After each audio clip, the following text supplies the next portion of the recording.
So, on the earth.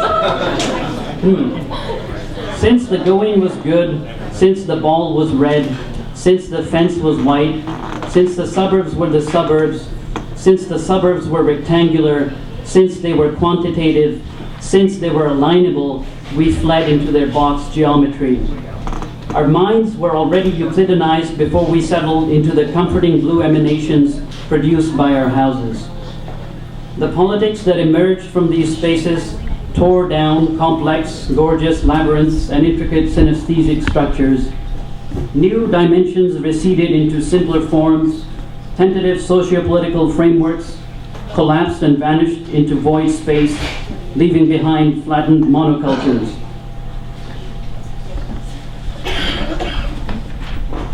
Now we are less fearful since the larger realms are at last beginning to resemble the familiar surroundings of what we forced ourselves to be born into.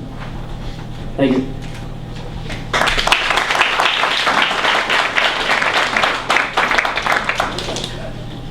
Okay, I'll read one more poem, and this is actually a tribute to Henry Miller.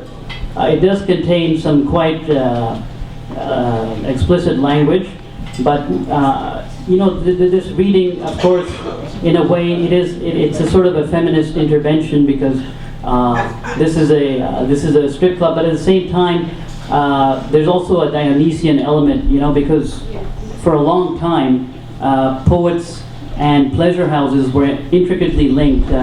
You know, in a lot of cultures, poets would read, and then wine would be passed around, and then, you know, food, and then more wine, and then music, and then more wine, and possibly more food, and perhaps opium, and then more poetry, and then, you know, the courtesans would come on, they would do these beautiful, intricate dances, and then there would be more poetry, and, you know, this thing would go on for a month. So it's kind of in tribute to that I'm actually going to read a poem about Henry Miller, because he did influence me quite a lot.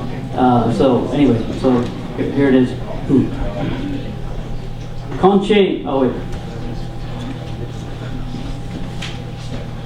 Here we are.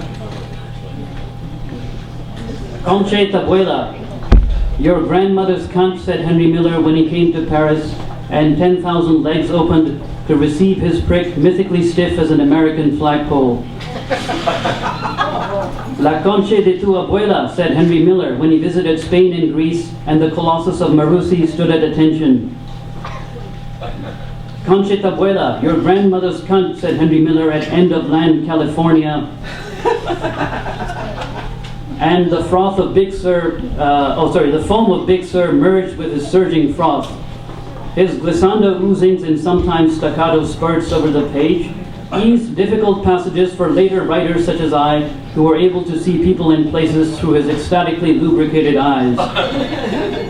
His transubstantiations occurred under the sign of white liquid, whereas I deal with galactic substances, but our common fundamental purpose was and is to reconcile matter with non-matter, and to do so in such a way that even Buddha and Lao Tzu would become cosmico drunk.